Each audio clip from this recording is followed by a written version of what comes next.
Bienvenue dans cette nouvelle édition du Non-Stop Info. Voici les titres de l'actualité. Hassan Idriss, candidat indépendant à l'élection présidentielle du 8 avril à Djibouti, poursuit sa campagne. Il a présenté à son électorat son programme de société en 12 points et propose entre autres l'augmentation du corps médical. Au Tchad, l'élection présidentielle est fixée au 10 avril. L'un des défis majeurs du prochain gouvernement sera de garantir l'adéquation des formations et de l'emploi. Nous y reviendrons dans cette édition. Et puis, le Sénégal a fêté le 50e anniversaire de son indépendance le 4 avril, une journée placée sous le thème du renforcement des forces militaires dans le pays. Mais tout d'abord, la capitale congolaise, Brazzaville, a été le théâtre d'attaques armées dans la nuit de dimanche à lundi. Le calme était tout de même revenu dans la capitale lundi soir. Le gouvernement dénonce une action terroriste et attribue ces violences au groupe armé Ninja.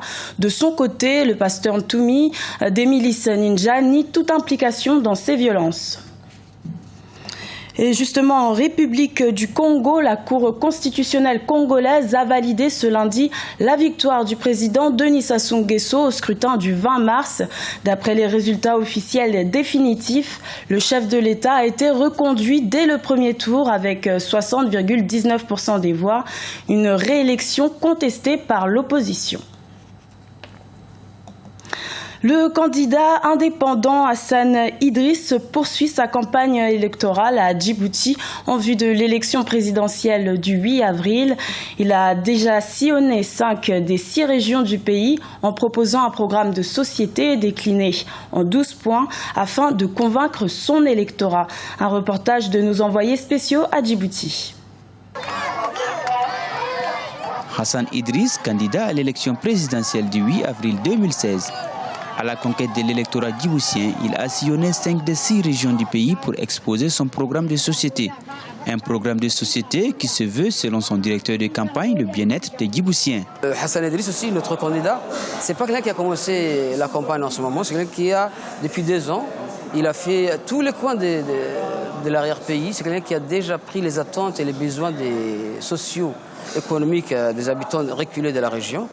C'est par des meetings mais aussi des rencontres de proximité que le candidat Hassan Idriss, cet ancien diplomate, sollicite le suffrage des Djiboutiens. Je vous dirais que nous sommes très satisfaits parce que les Djiboutiens nous ont habitués à une réaction du rejet de ce système qui a trop longtemps duré.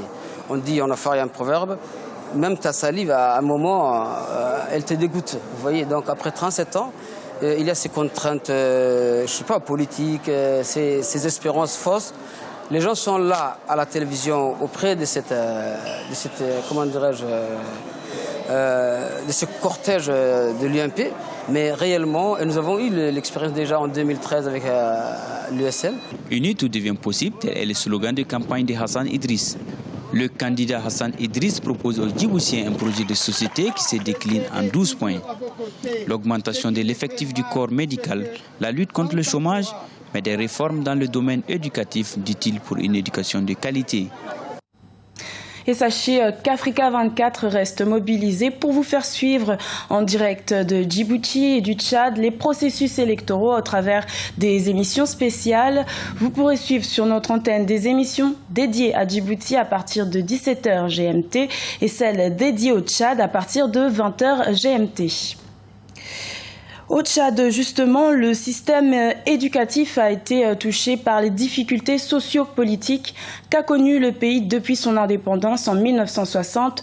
Le taux de scolarisation dans le secteur scolaire secondaire serait de 30%, ce qui n'est pas sans conséquence sur le secteur de l'emploi.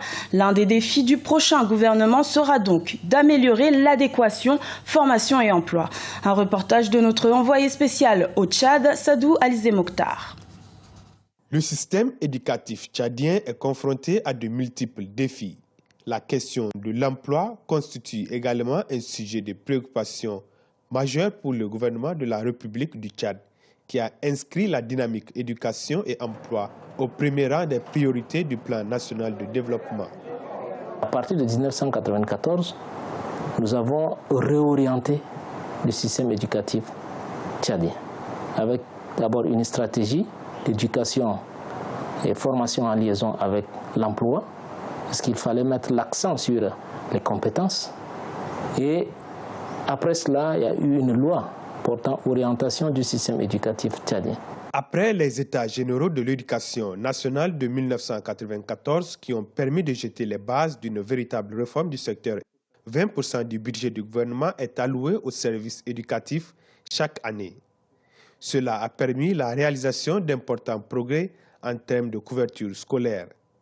Cependant, les diplômés ne parviennent pas à s'insérer sur le marché du travail. Aujourd'hui, si vous voyez autour de nous, tous ces jeunes qui sont là, les clandomènes, ceux qui vadrouillent, maintenant les amis qui vendent les journaux, vous voyez, ce n'est pas seulement qu'ils n'ont pas de diplôme ou bien un niveau requis pour pouvoir trouver un emploi. Et la décision du gouvernement concernant la suspension de recrutement de jeunes dans la fonction publique, cela a suscité beaucoup de réactions. Alors nous proposons que la levée pure et simple de la mesure du gouvernement pour que les jeunes puissent avoir accès à l'emploi. On se torture pour envoyer nos enfants à l'école. On envoie parfois nos enfants ailleurs.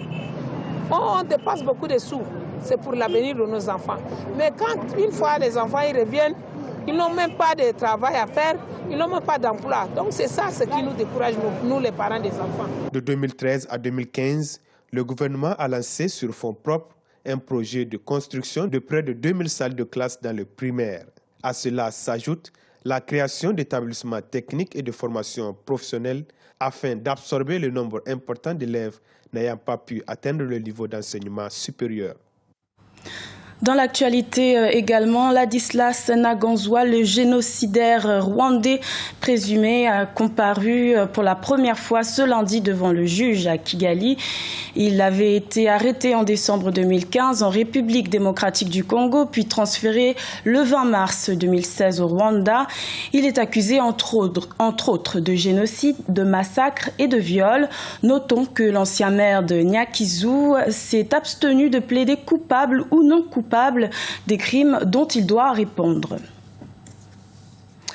Le Sénégal a célébré le 56e anniversaire de son indépendance lundi, une journée fériée marquée par la grâce présidentielle dont ont bénéficié 586 personnes condamnées pour des infractions diverses. Cette célébration s'est aussi faite sous le thème « Les forces du Sénégal face aux défis sécuritaires ». Djaranjai. Le Sénégal célèbre ce 4 avril 2016 le 56e anniversaire de son accession à la souveraineté internationale sous le thème « Les forces de défense et de sécurité face aux défis sécuritaires ». Le chef de l'État Macky Sall a annoncé dimanche 2 avril lors de son discours à la nation que le gouvernement sénégalais va continuer à renforcer les moyens de l'armée. Le thème de ces célébrations rappelle le rôle important de ces unités pour la consolidation de la paix dans une sous-région fortement secouée par la menace djihadiste. À vous, officiers, sous-officiers et militaires du rang, je réitère ma confiance et la fierté de la nation dans l'accomplissement de vos missions nationales et internationales. Je sais combien vous tient à cœur le sens de l'honneur, du professionnalisme et du dévouement en toutes circonstances. Le thème de cette fête de l'indépendance porte sur les forces de défense et de sécurité face aux défis sécuritaires. Ces défis nous interpellent tous dans un contexte mondial et sous-régional marqué par la multiplication des menaces. En écho au thème de l'édition 2016 de la fête de l'indépendance, le président sénégalais Macky Sall a en ce sens appelé l'ensemble des citoyens à la vigilance. Nous vivons en effet une situation inédite qui appelle de chacun de nous un comportement citoyen et une vigilance plus accrue. Ces défis engagent bien sûr l'État, dont l'obligation première est d'assurer notre sécurité collective. Voilà pourquoi j'ai entrepris de renforcer les moyens humains et matériels de nos forces de défense et de sécurité, afin que leur capacité opérationnelle soit à la hauteur des défis nouveaux. La commémoration de l'accession du Sénégal à la souveraineté internationale a également été l'occasion saisie par le président pour gracier 586 détenus. Ces personnes ont été condamnées pour des infractions diverses et sont détenues dans les 37 établissements pénitentiaires du Sénégal. Les détenus condamnés pour des infractions particulièrement graves, comme crimes de sang, attentats aux mœurs et trafic de drogue, sont exclus de cette grâce. Un sujet commenté par Corinne Camden. C'était le journal de la rédaction. Merci pour votre fidélité. Retrouvez dans quelques instants une nouvelle édition de l'information sur Africa 24.